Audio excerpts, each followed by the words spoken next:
Hi, welcome to this video on baritone guitars. I hope you find it helpful, and if you do, please give it a thumbs up.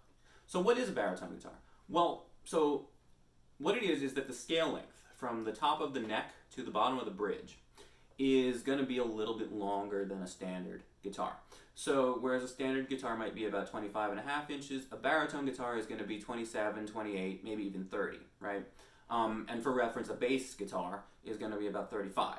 So why would you want this? What does it do for you? Well, in order to tune lower, you need to have a longer length of the string to vibrate along. It's complicated as to why this is, but it's not unique to guitars. For example, if you look at a piano, you'll see that the lowest strings of the piano, the lowest notes, are considerably longer than the highest strings. And the same is true of like a cello or a violin. I mean, you'll see this on any instrument that has strings, is that they need to make the lowest strings longer so that they sound right.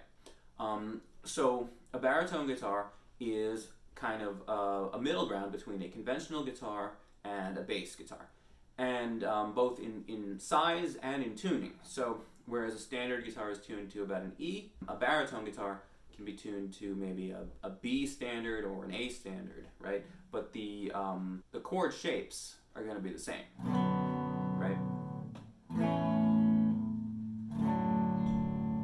And that's one of the nice things about it, as opposed to, for example, a like 7 or 8 string guitar where you have those low notes and you have the added scale length, right? I mean, most 7 and 8 string guitars do have that extra scale length to accommodate those low notes.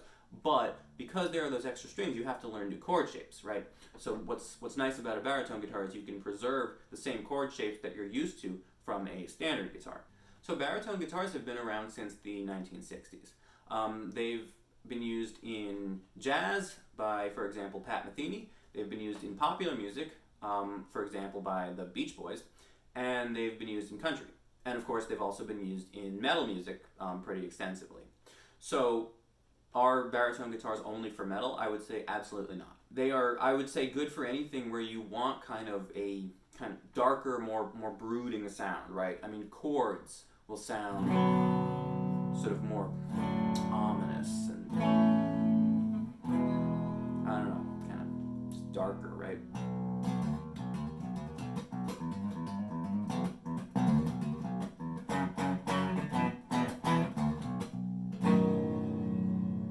So if you are a country player or a jazz player, I would say there are definitely reasons you might want to get one of these.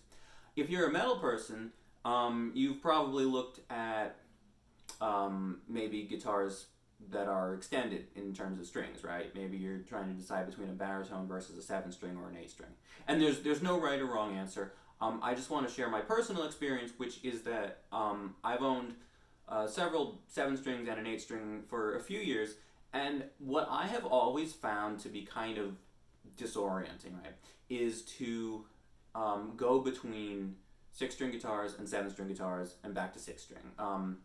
Not as much with the 8 string. It's just so obvious that it's like a different instrument, but having a 7 string versus a 6 string really can play tricks on me. Like, I'll forget which string I'm playing and like what the intervals are between the strings, right? And forget that I have to sort of compensate for that extra string when I play chords. Now, if I only played 7 strings, it'd be fine because I'd just learn all the shapes on 7 strings. But then if I picked up a 6 string again, it would be weird. So because I'm primarily a 6 string player, I find it kind of weird to just occasionally pick up a 7 string and feel like I know what I'm doing. So for me, a baritone is a nice alternative because I can play it exactly how I would play a normal guitar, and the notes are just lower. Okay? So if you're somebody who's used to playing 6 strings, and you want to experiment with like these low tunings like, you know, B standard or A standard, a baritone might be a nice option. Okay, well, I hope you found this helpful, and thank you for watching.